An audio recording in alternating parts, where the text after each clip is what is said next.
չի ուզում նրա վերադարձը, չի կարող քունքին պահված ատրճանակով խաղաղություն հաստատվել։ Պատկերացնում եք, դրանից հետո 10 տարի հետո քանի ադրբեջանցի ապրելու երկրում։ Դե գալու են այլ զորքեր, սպառնացել է Վալոդյա Գրիգորյանին սպանել, եւ դա տեղի է ունեցել։ Եղել են այդ ցույցերի առաջամարտիկներից, սպասում են ռեպրեսիաներ ամեն ձևաչափի։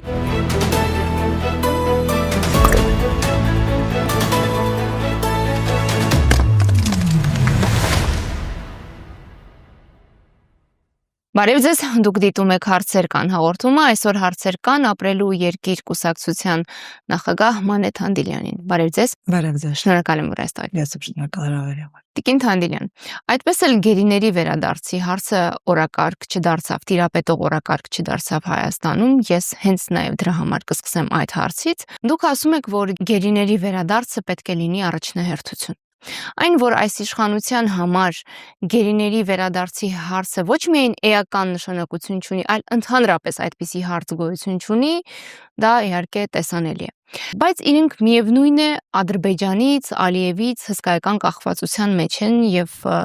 դրա մասին է նաեւ այն, որ պարբերաբար Ալիևը տնային հանձնարարություններ է տալիս Նիկոլ Փաշինյանին։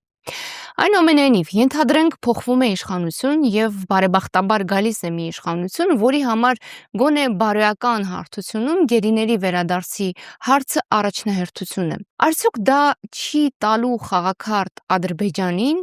որպեսզի այն հարցը առաջնահերթությունը սակարկի եւ կորզի հաջորդ իշխանությունից ռազմավարական զիջումներ։ Նայած դու հարցը ինչպես ես դնում հակառակ կողմի առջև։ Եթե դու դա սակարկման առարկա ես դարձնում, ապա դա հնարավոր է, բայց մարդասիրական հարց է սա եւ ամբողջ աշխարհը միջազգային իրավունքը եւ բոլոր տերությունները երկրագնդի դա հասկանում են։ Նրանք գիտեն, որ իրական խաղաղության ձգտողները պիտի ստեղծեն խաղաղություն իր ժողովուրդների մեջ նախ եւ առաջ, ժողովուրդների մտքում, հոգում, հետո գնան երկարաժամկետ կայուն խաղաղության։ Հետևաբար սա ճիշտ հակառակ ազդեցությունը պիտի ունենա։ Այն, որ այդ հարցը չի լուծվում, պիտի աշխարհին ու մարդկանց ու սեփական ժողովրդին ու Հայաստանի ժողովրդին ցույց տա, որ Ալիևը չի գնում իրական խաղաղության։ Եվ այդ հարցի սեղան դնելու համատեքստում պարզ է դառնալու, թե ինչ է կատարում մեր ժողովրդին, բայց ու սա պահպանելու է զգոնություն, բայց իշխանությունները այս հարցը առաջ չեն բերում, որովհետև դրանք անհանգստանում են, որ ի պատասխան Ալիևը կանի քայլեր,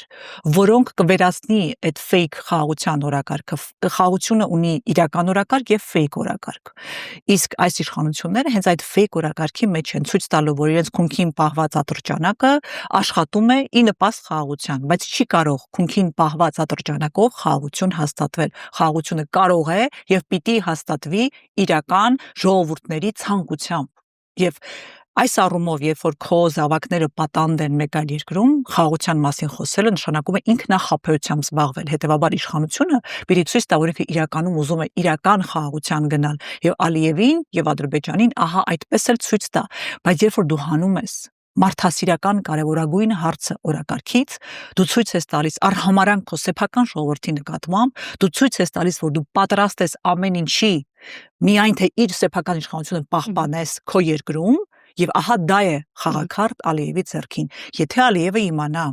որ Նիկոլ Փաշինյանը չի կարող պահպանել իշխանությունը երկրում առանց այդ հարցը լուծելու, Ալիևը այդ հարցը կլուծի։ Ես հասկանում եմ, որ դա Ալիևի ձեռքերում է, բայց նաև նրան ձեռնտու իշխանությունը չէ, Փաշինյանի իշխանությունը։ Նա հասկանում է, որ ինչ ուզում է, Փաշինյանից տալիս է։ Նույն սահմանադրության փոփոխությունը արդեն իսկ խոստացել է ընտրվելուց հետո իրականացնել։ Նա եթե իմանա, որ ահա այսպիսի իշխանությունը ասում է, ես չեմ կարող ընտրվել, մասնակցել ընտրություններին, նայել մեր ժողովրդի աչքերին, եթե իմ որդիները գերի են քո երկրում, Ալիևը նրանց բաց կթողնի։ Շեշտադրեցիք մարդասիրական իրավունքը, սկզբունքը, ընդհանրապես միջազգային իրավունքին, փաստացի հղում կատարեցիք, բայց մենք հատկապես այս օրերին տարածաշրջանում պայթած պատերազմի պայմաններում տեսնում ենք, որ երկակի ստանդարտները առավել քան գործում են, երբ դպրոցի են հարվածում, երբ թիրախավորում են քաղաքացիական ենթակառուցվածքներ եւ միջազգային հանրություն կոչվածը բնականաբար չի արձագանքում այնպես, ինչպես որ կարձագանքեր, եթե դա տեղի ունենար արևմտյան որևէ երկրում։ Հետևաբար, այս պայմաններում, երբ մենք գործ ունենք ակնհայտ երկակի ստանդարտների հետ եւ աշխարհաքաղաքական շահերի հետ, հաջորդ իշխանությունը կարողանալու է նմանատիպ հարցերը, հատկապես երբ մարդասիրական իրավունքին է քղում տալիս, կարողանալ ընդգծել աշխարհաքաղաքական շահերի այդ հաստ շերտի պայմաններում։ Առաջին հերթին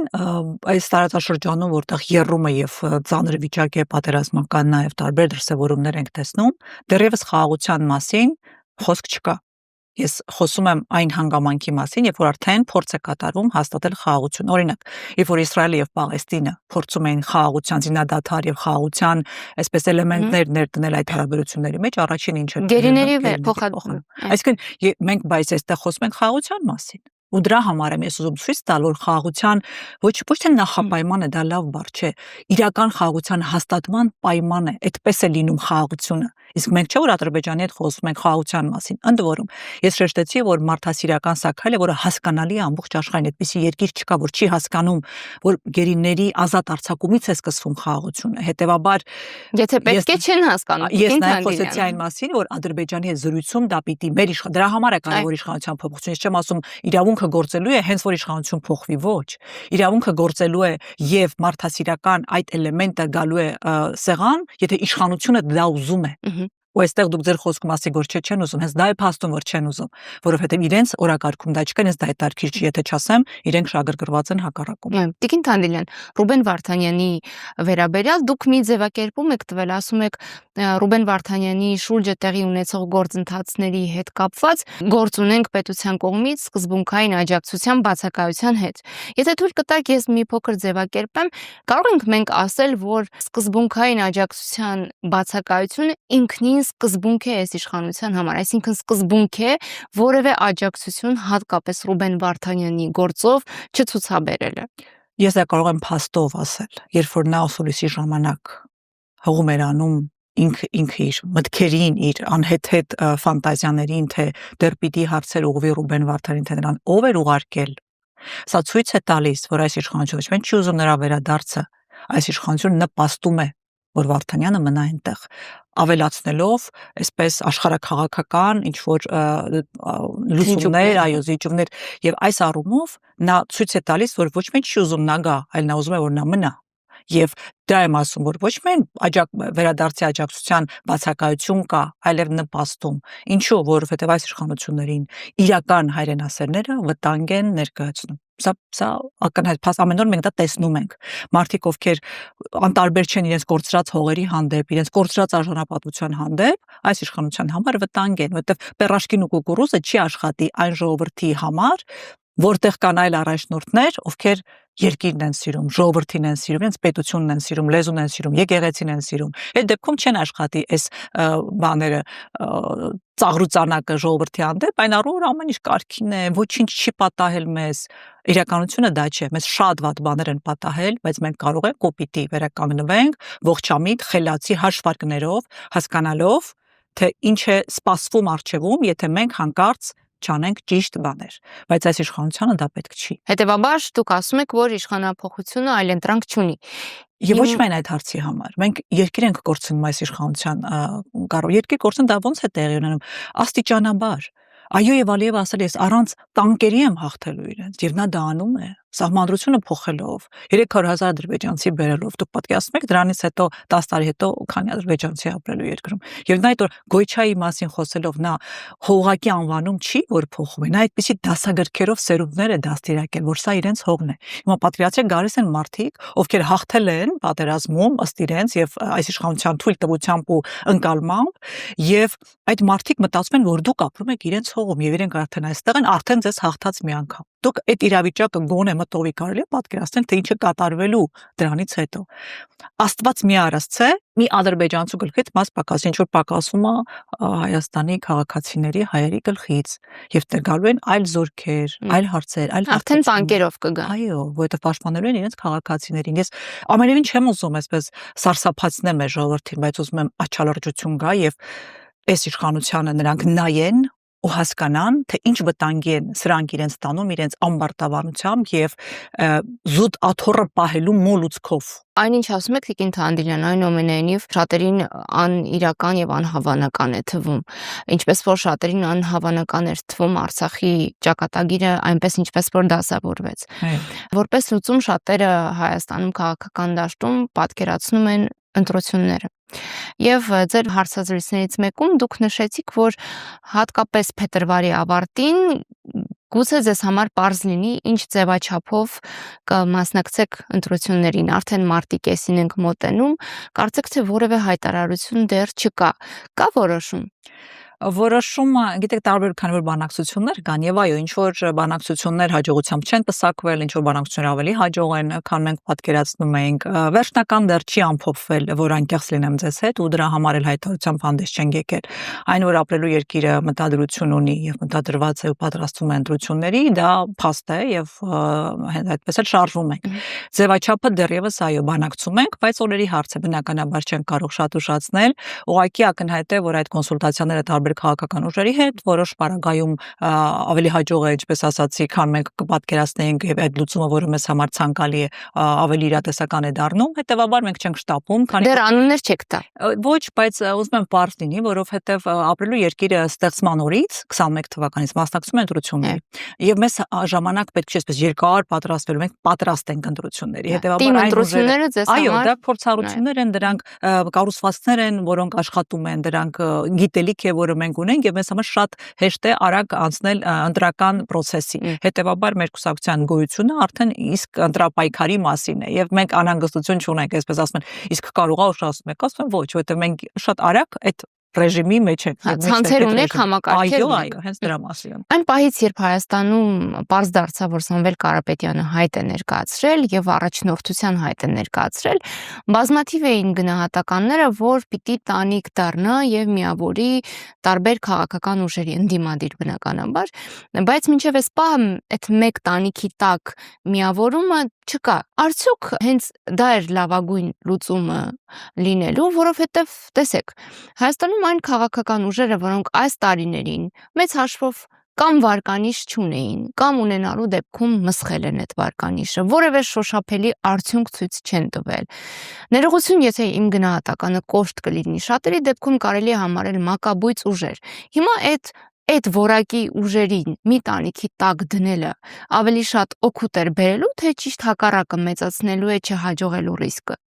Ես կարծում եմ, որ հենց այդպիսի մտքերով են նաև այդ ուժերը, որոնք հայտ են ներկայացնում մասնակցելու ընտրություններին եւ ակնկալել, որ ահա բոլորը միանգամից միավորվելու են եւ մեկ ուժով մասնակցեն, իրականում արդարացի չէ քաղաքական ուժերի հանդեպ։ Ինչու՞, որովհետեւ անցել են ճանապարհ տարբեր քաղաքական ուժեր, կատարել են հայտարարություններ, ցույց են տվել ժողովրդին եւ առաջ են բերել սկզբունքներ, որոնց կրողն են եւ ապացուցել են, որ այդպիսին են։ Եվ հիմա ստեղծվում է այլ ուժ, որը հավանաբար, երբ որ կներկայացնեն ինչ-որ ավելի,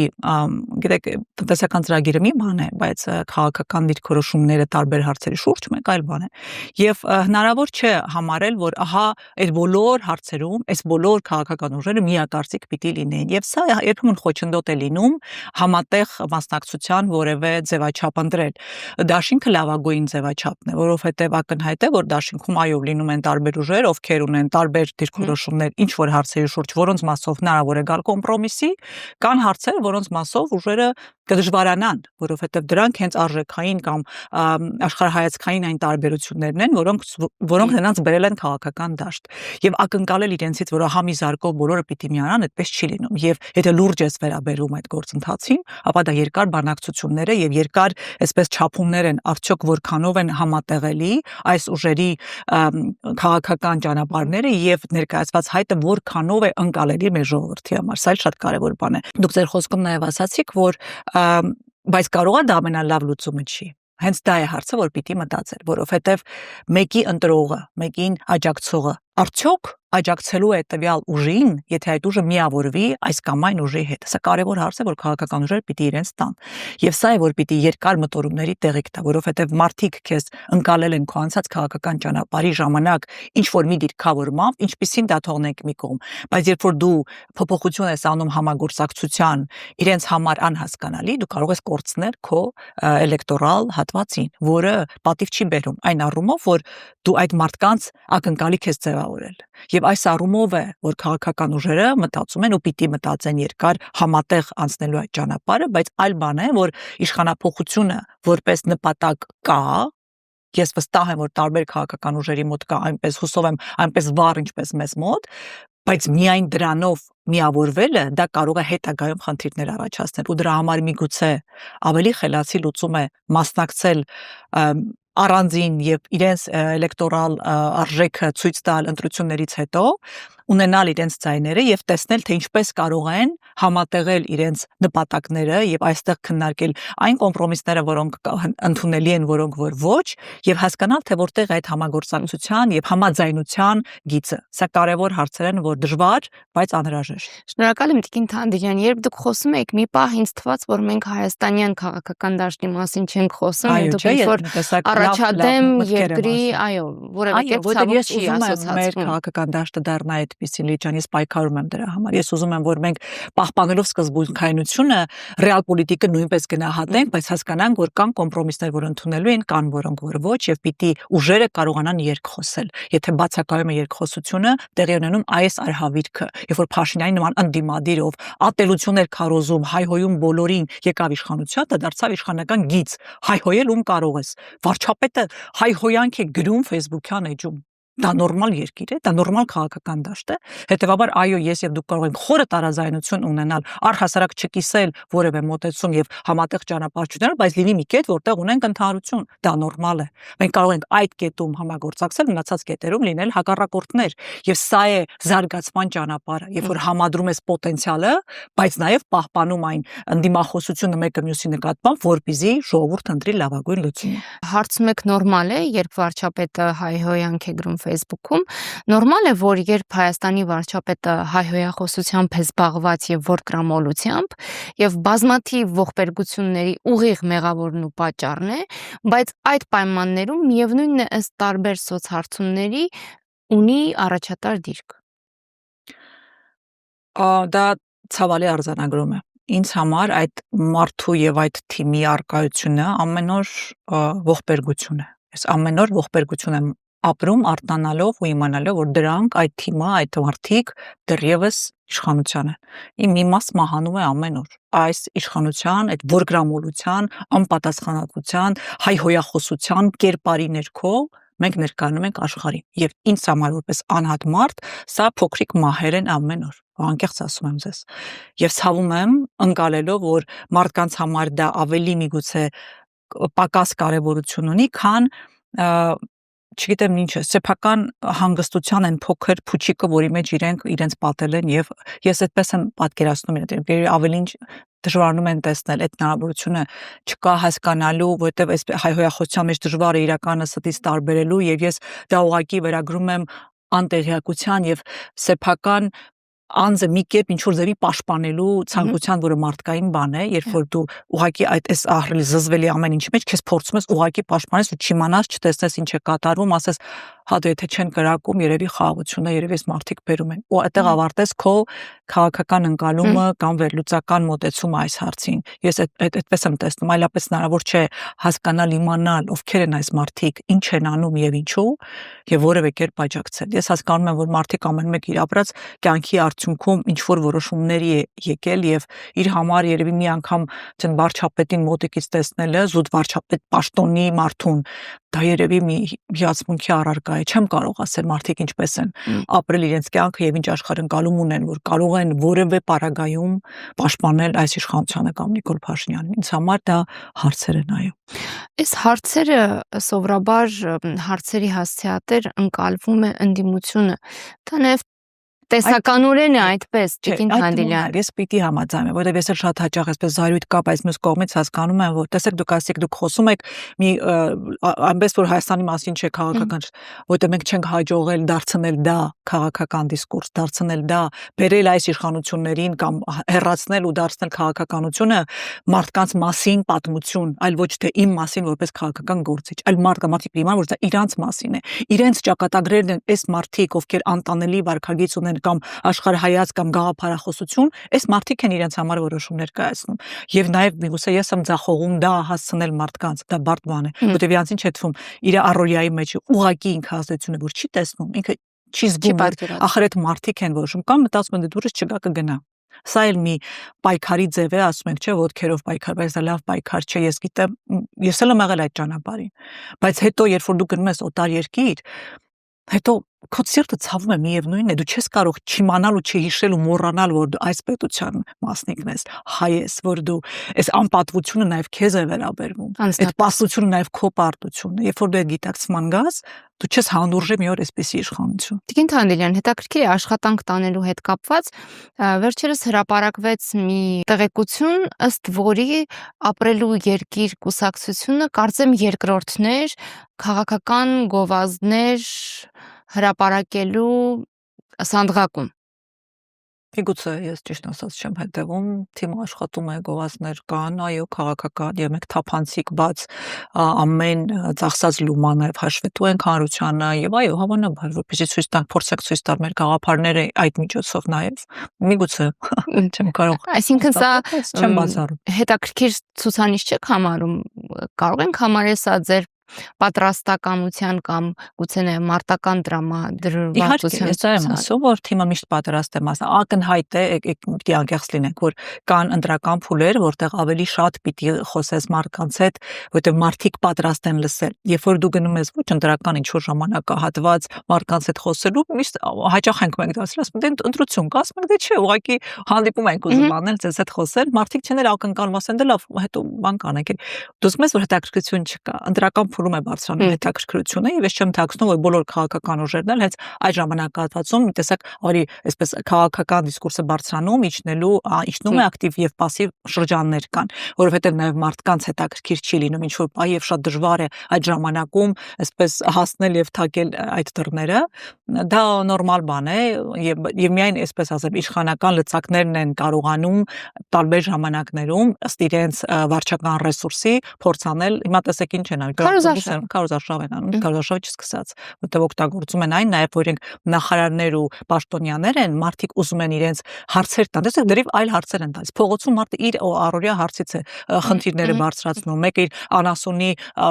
այսպես դաբաղի հարցն է բարձրացնում, որտեղ նրանք այդ առիթը օգտագործում են եւ իրենք իշխանական լծակ ունեցողը միշտ կարողանում է դա օգտագործել, չասեմ որ խայտարակ են իհարկե լինում, որտեղ ոչ մի հարցի պատասխան չունեն, բայց դա մեկ այլ թեմա է։ Այս հարցը ինձ համար շատ կարևոր է, դրա համար առիթը կօգտագործեմ ձեզ այն ուղղելու համար։ Ընտրական շրջանում հանրության հետ խոսելու հարցին դուք անդրադարձաք, նշելով, որ հատկապես այս շրջանում է մարդկանց մոտ հետաքրքրությունը առաջանում, բայց ես իմ համեստ փորձառությամբ ունեմ նաև հակառակ ընկալումը, որ շատ հաճախ հատկապես ընդդիմության ներկայացուցիչները ձախողում են, որովհետև մինչև այդ չեն հասցրել որսալ հետաքրքրության առարկան հանրության եւ մինչև այդ չեն հասցրել պատշաճ երկխոսություն ապահովել, հարատև երկխոսություն, չխաթարվող, չընդհատվող երկխոսություն։ Սա ինձ թվում է չհաջողելու բանալին է։ Ավելին ասեմ, կան ուժեր քաղաքական, ու իդեպ ինձ համար սա նաև քննարկման եւ օրենսդրական միտք է առաջացնում այս հարցը, որ ընտրություններից ամիսներ առաջ ստեղծվում են քաղաքական ուժեր, կուսակցություններ ու վաղնևեթ մասնակցում ընտրությունների համապետական մակարդակով, երբ որ մարդիկ չեն հասցրել ճանաչել ընդհանրապես նրանք ինչպեսի քաղաքականություն ծրագրեր ունեն, չէ՞ դա ժամանակ է պահանջում եւ մարդիկ զբաղված են իրենց գործերով, ինչպես են պաշտպանել իրենց առաջ քաշած միտքը որևէ հարթակում։ Այսինքն նախորդ օրը ստեղծվում են, հաջորդ օրը համապետական ընտրությունների են մասնակցում։ Եթե ինձ հարցնեք, ես կասեմ առնվազն մի տարի պիտի կուսակցությունները գոյություն ունենան, աշխատեն կամ գոնե 1-2 տեղական ընտրությունների մասնակցեն կամ որևէ ընտրությունների մասնակցել, որ համապետական ընտրությունների կարողանան եւ իրավունք ունենան մասնակցելու։ Եկեք անկեղծ լինենք, մարդիկ գնում են 20 քանի ուժ են մասնակցում, որոնցից ոչ մեկի մասին չեն լսել 1-2-ը ու առաջին հերթին մարդիկ ընտրում են նրան, ում մասին լսել են։ Հիմա այո, կարող է լսելը մեծ փողեր ծախսելու հետևանք լինի ու հաջողեն։ Ու ահա ինչու է այդպես ստացվում ցավոք սրտի, բայց քաղաքական մարդիկ, ովքեր տարիներով աշխատել են, պիտի կարողանան տեսանելի լինել մարդկանց։ Հիմա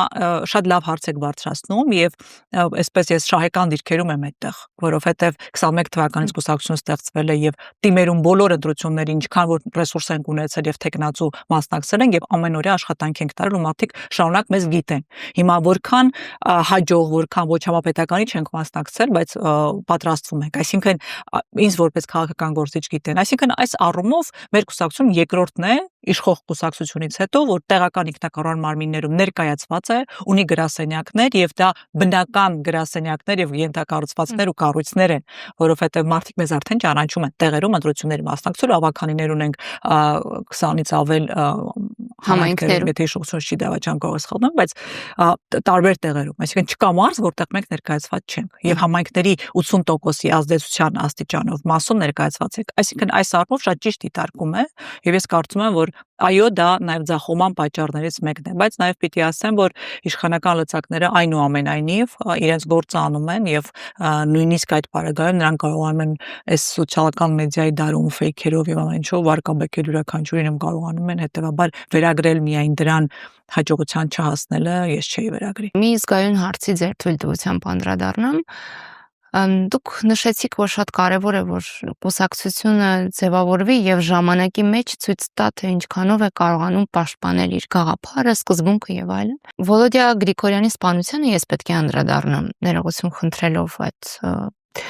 ցավալի հարցին անդրադառնալու համար։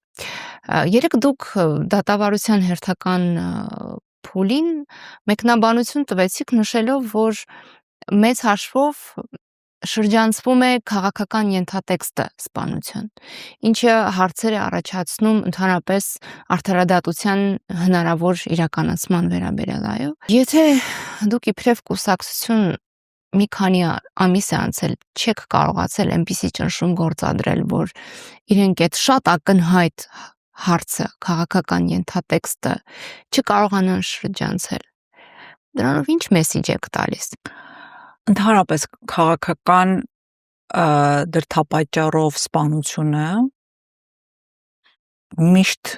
եթե չասեմ, երբևէ այդպիսի բան չեմ տեսել, գոնե իմ գիտելիքով, դրա համար միշտ չօգտագործեմ, բայց չեմ տեսել, երբևէ չի բացահայտվում տվյալ իշխանության օրոք։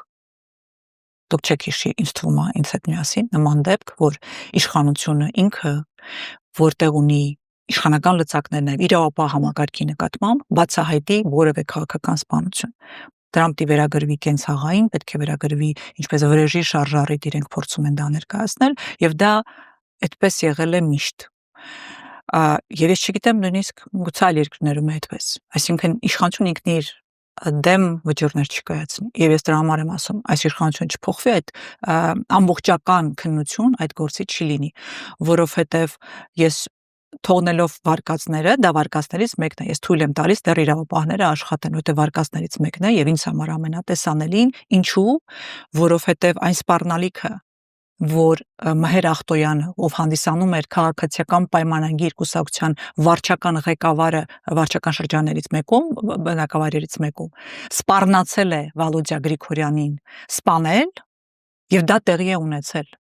Այդ դեպքում հարց է առաջանում, ինչու այդ մարդու ետևից չեն գնացել Մոլդովա կամ Ուկրաինա, որտեղ որ նա գտնվում է, բերման չեն ենթարկել, հետախուզում չեն հայտարարել, որպեսզի նա գա եւ հարցեր տրվի, թե այդ ինչ սպառնալիք էր, որը արդյունքում իրականություն դարձավ։ Չի կա, դու կարող ես ուղղակի սպառնալ, չի ասում են ինչ որ կենցաղային այդպես, բայց այդ սպառնալիքը իրականություն է դարձել, ընդ որում քաղաքական մարդու հանդեպ, ընդ որում քաղաքական պաշտոնյայի շուրթերից հնչեցրած։ Հետևաբար ես իրավունք ունեմ որոշել ինքս ինձ համար սկզբի փուլում, որ այստեղ կա քաղաքական դրդապատճառ հատկապես այն հանգամանքով պայմանավորված, որ այդ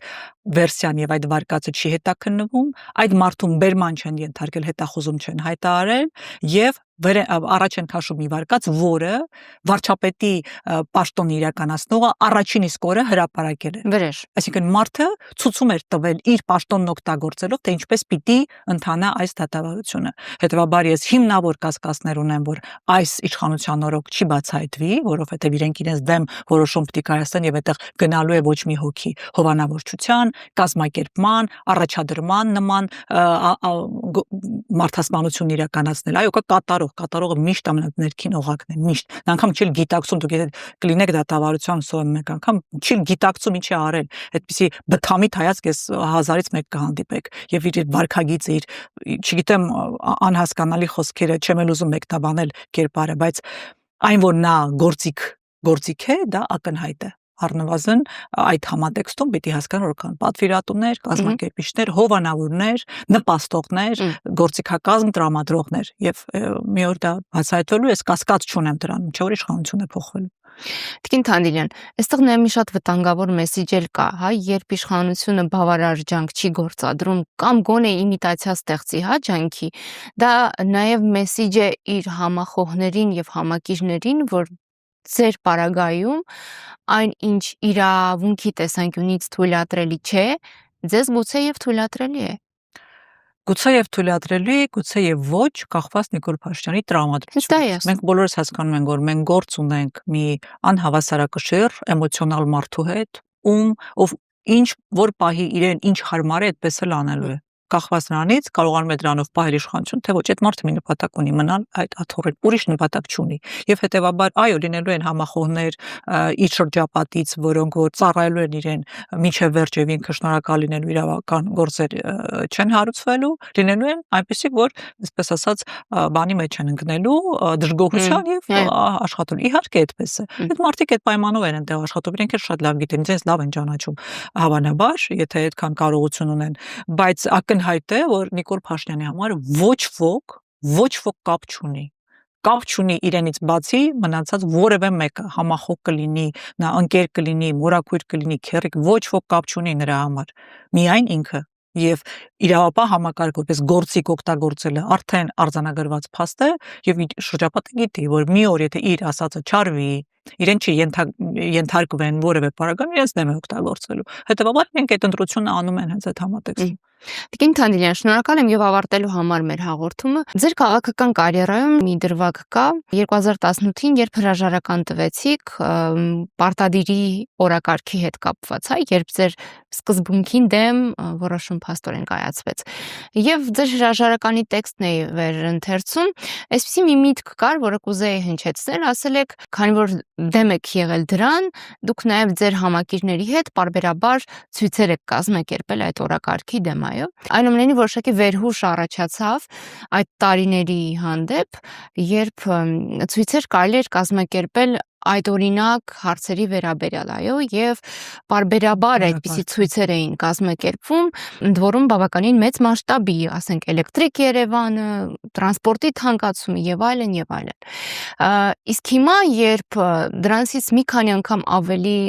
ողբերգական ու ծանր օրակարգեր է մարսել է իշխանությունը, բայց դրան զուգահեռ նաև սոցիալական այդպիսի օրակարգեր է կարողացել մարսել։ Մենք այդպես էլ չտեսանք մարդկանց, որոնք այն տարիներին համեմատաբար փոքր հարցերի համար ակտիվ ցույցեր էին կազմակերպում եւ ձայն բարձրաձայնում, այդ մարդկանց մենք ուղղեմ ոչ թե չտեսանք, այլ տեսնում ենք իշխանամերձ շրջանակներում կամ տեսնում ենք նրանց լռությունը, հենց այդպես էլ կձևակերպ։ Դա ունի բացատրություն իրականում, երևի երկու կոմպոնենտ կա այդտեղ։ Ես ենթադրում եմ ու հիմա հետին հայացք գցելով հասկանում, որ մեզանում, մեր շրջապատում եղել են մարդիկ, ովքեր այդ ցույցերի գաղափարական ընկերները չեն եղել։ Նրանք եղել են մարդիկ, ովքեր ՀԿ սեկտորը հատկապես որ այսպես կոչվում է, մարդիկ, ովքեր իրանց գործն է եղել դա։ Ինձ համար դա հայտնություն է եղել, ես հասկանում եմ, որ կարող է միամիտ հնչեմ հիմա, բայց երբ որ ես պայքարում էի պարտադիր կൂട്ടակայինի դեմ, ես գաղափարական պայքար էի տանում, ու դրա համար էր նաև, որ ես հրաժարական էի տվել, որ դա ասում եմ ոնց, այդ նույն Նիկոլ Փաշինյանը այդ ցույցերին ելույթ է ունեցել պարտադիրին դեմ, նույն Հակոբ Արշակյանը, որ հիմա ազգային ժողովի փոխնախագահն է, եւ տարբեր մարդիկ են տեղ, եղել են այդ ցույցերի առաջամարտիկներից, ու հիմա անցած օրներ, բայց ինձ համար արդեն վաղուց հասկանալի, որ դա այդպես է, Նիկոլ Փաշինյանն ասում է, որ հա ես կարող եմ մի բան ասել, բայց հաջորդ օրը 180 աստիճան այլ բան ասել, եւ դա բացատրում է, դա արդարացնում է, ասում է, հա կարող է բանը փոխվել, իսկ ինչ է փոխվել, Ինչա փոխվում, այսինքն դու ինչ-որ բաներ չես հասկանում անելուց առաջ։ Սա շատ կարևոր արձանագրում է, այդ մարդը ոչ մի չի հասկանում, իրան դե բնականաբար արդարացնում է, բայց այդ օրերին հիմա ես հասկանում եմ, որ իրենք բոլորը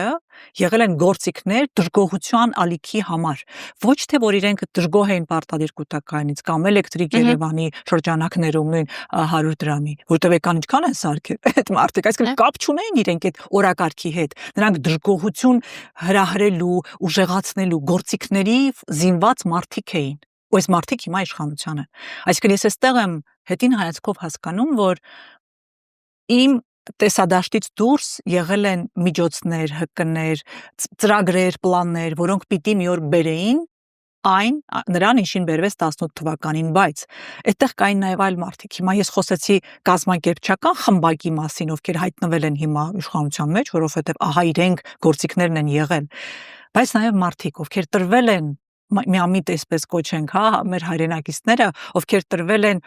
այդ հուզումներին եւ այդ ալիքի եւ դժգոհությանը, իրական դժգոհության իշխանության հանդեպ, ինչը եղել է եւ ինձ մոտ եւ ես այսօր էլ այն ժամանակ էլ լինելու եւ կլինեմ ընդդիմադիր այն երևույթներին, ինչ որ բերել է Նիկոլի ծնունդը, եւ այս առումով մարդիկ դուրս են եկել փողոց հույսով հավատով ու հիմա իրանց համար շատ դժվար է հասկանալ ու գիտակցել, որ այնքան խորն են խաբվել եւ դա բարդ բան է ընդունել եւ ասել ես ճակատագրական բան եմ արել խաբված լինելով։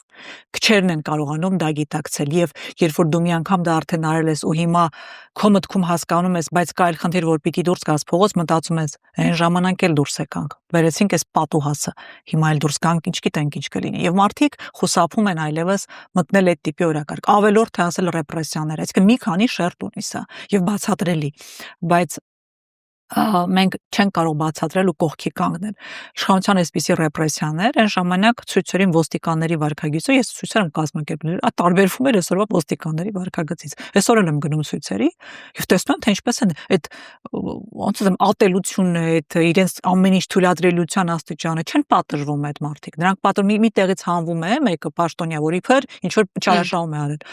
Ասում են ամիսներ ուրիշ տեղ այլ պաշտոնի է։ Իդեպ Հիմա դա տեղի է ունենում։ Ռեպրեսիաների նոր ալիք են պատրաստում, դա ակնհայտ է հիմքերը։ Տեսնում ենք հղում են տալիս արտաքին հետախուզական ծառայությանը, կարծում եմ արդեն տեղյակ եք։ Ակնհայտ է ինչ է սպասվում։ Ինչ է սպասվում։ Սպասվում են ռեպրեսիաներ ամեն ձևաչափի։ Եթե հանկարծ իրենց իշխանական հաթոռը այսպես մի փոքր շարժվի, տեղի են ունենալ ձերբակալություններ, քրեական հետապնդումներ, ցույցերի բնականաբար ցրում, ընտրությունների վարչական ռեսուրսի։ Այո, ամեն տեսակ։ Այս բռնությունը միայն մարդկանց վրա բռնություն է, չի ադմինիստրատիվ ռեսուրսի օգտագործում, մարդկանց զանգել, վախացնել, ահաբեկել, հետ պահել, ու այս տիպի բազմաթիվ բաներ։ Վերջին հաշվով նաև բռնություն է ուղիղ, եթե տեղի ունենա նաև հետընտրական գործընթաց։ Դրան պատրաստ եք։ Իհարկե, գիտենք ինչ իշխանության հետ գործ ունենք։ Շնորհակալություն։ Ես եմ շնորհակալ։